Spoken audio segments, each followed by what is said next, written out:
Hello mga kawaw, welcome to my mini vlog. This is Wow Renz TV. So ngayon mga kawaw, ipapakita ko sa inyo itong araw-araw nating binabiyahe dito mga kawaw.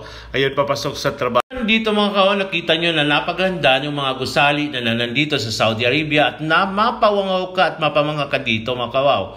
So nandito din yung IKEA. Sa harapan po nito mga kawaw, nandyan po yung Mega Mall. Sa mga kababayan natin na gusto at namimiss nyo yung lugar na to, ayan, puntahan nyo ito mga kawaw, napakaganda dito. Sa mga kababayan natin gustong mag-abroad o pumunta sa mag-OFW na dito sa Jeddah, ayan, comment down below lang kayo mga kawaw kung namimiss nyo pa itong lugar na to o nadaanan nyo itong lugar na to dito mga kawaw.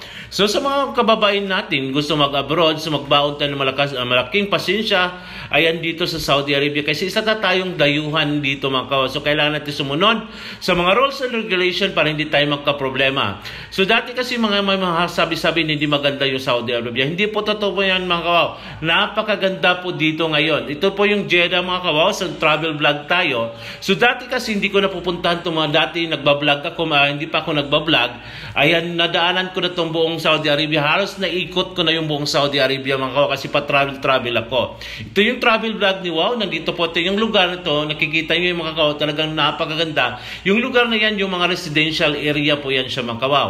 So dito din nakikita nyo yung bagon dito mga kawaw. Yan po yung daanan ng train going to Medina. Jeddah to Saudi Arabia, going to Medina mga kawaw. So marami mga dayuhan na nandito ngayon. So dito sa mga Saudi Arabia mga kawaw. Kasi isa ang Saudi Arabia sa napakagandang lugar na pwedeng nating puntahan o pasyalan. So dito mga kawaw, bukas na po ang Saudi Arabia sa mga dayuhan mga kawaw. At nagiging open na din yung Saudi Arabia, hindi na compare sa unang more than 10 years. Kasi more than dekada na din si Wow dito.